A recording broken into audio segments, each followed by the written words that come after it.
With movie studios spending millions to bring comic book superheroes to life and outshine the competition, you'd think that almost all of their efforts and energy would wind up on the screen, but you'd be surprised to learn that some of the best superhero stories come from behind the camera, before they ever start rolling. Here's another dose of insider trivia in our latest edition of Know Your Movie, 20 mind-blowing facts about superhero movies. Man of Steel. The latest Superman origin story skips over most of Clark discovering his abilities as a kid, but we do get a look at his horrifying X-ray vision. If the shots seem familiar, they should. The special effects team turned to John Carpenter's They Live for the overall look. The movie gives only a short look at the planet Krypton before it's destroyed, but to make it seem real, Snyder hired a linguist to create an entire language, alphabet, and sentence structure for the ancient society. The art team made sure to create and then carve Kryptonian proverbs all over the props and sets, ready to be translated for any fan with some free time. Batman vs. Superman. It's every kid's dream to be the Batman, so it's no surprise that during production of Batman vs. Superman, Ben Affleck asked the studio if he could have the Dark Knight costume when filming Wrapped. They told him he could, but he'd have to cover the $100,000 cost.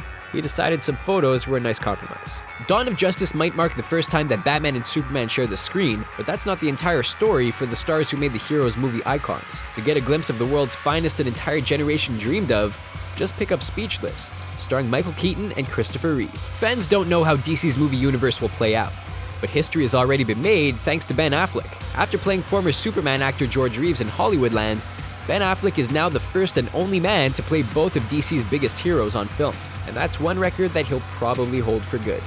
Guardians of the Galaxy. Star-Lord's ship might seem cutting edge, but he reveals that his romantic exploits would make it into a Jackson Pollock painting under a blacklight. If I had a blacklight, this would look like a Jackson Pollock painting.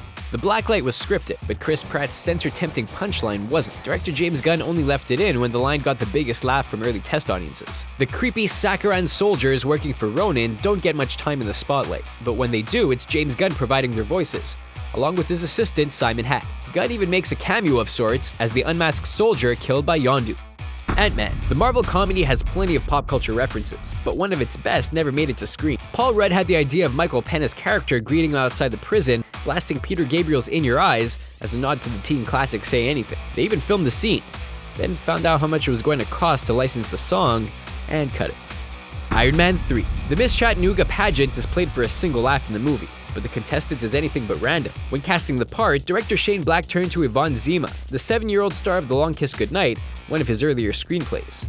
Iron Man 2. When Tony starts investigating his new nemesis Whiplash, an old photo shows that the villain was once arrested for selling plutonium. It's not a case of Photoshop, but a real photo of actor Mickey Rourke from a drug arrest in his younger days. X-Men. Fans were probably too distracted by the introduction of Rogue in the first X-Men movie to notice the major cameo. The truck driver who drops her off in a northern Canada town is actor George Buza, the unforgettable voice of Beast from the classic X-Men cartoon series. CG effects have come a long way since the year 2000, but even back then, the crew found a clever way to create the teleporting mutant boy playing basketball all by himself. Just hire triplets and paint them out one by one, and you'll have fans wondering just how much special effects makes possible. Batman Begins. It may have all been one big fake out, but the first version of the immortal Ra's al Ghul played by Ken Watanabe is hard to forget. But don't bother trying to decipher the language he's speaking being translated by Liam Neeson's secret villain. It's gibberish made up by the actor with some Japanese words scattered in for flavor. The first scene that Christian Bale actually filmed with co-stars Michael Caine and Morgan Freeman features him waking from a drug-induced sleep. As incredible as this performance turned out to be, his co-stars weren't quite as impressed when Bale actually fell asleep in the Wayne bed, starting the shoot being poked awake by his butler Alfred. Somehow it seems like a perfect start. Deadpool. Some of the best laughs of the movie come from the scenes shared by Deadpool and his favorite cab driver, Dopinder. But fans might not realize that the driver is actually a tribute to a childhood friend of star Ryan Reynolds, who passed away when he was struck by lightning, for real. Instead of artwork, Wade Wilson decorates his house with paper targets from a gun range he apparently frequents. The paper targets aren't randomly chosen, but authentic firearms qualification targets used by the Royal Canadian Mounted Police. They wouldn't be hard to find, since Ryan Reynolds' father and brother are both Mounties. The movie confirms that Deadpool lives in the same universe as the X-Men, but the shared universe is just as active behind the scene. Actress Olivia Munn first tried her hand auditioning for the role of Deadpool's girlfriend. She didn't land the part, but producer Simon Kinberg decided she was too good to pass up, casting her as Psylocke in X-Men Apocalypse instead.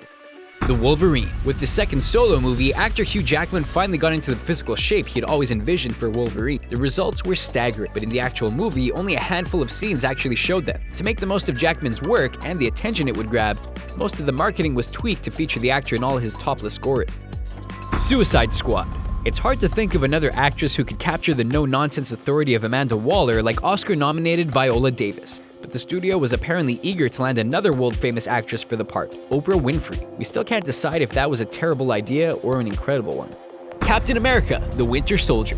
It might seem like a fantasy, but the ship-based satellite launch platform infiltrated by Cap in the movie's opening scenes is an actual ship. Apparently, after landing the practical set, the directors decided to find a way to work the satellite technology into the plot of the script. A bit backwards, but it paid off.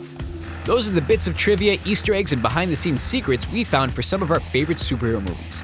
But which ones did we miss? Let us know in the comments, and remember to subscribe to our channel for more videos like this one.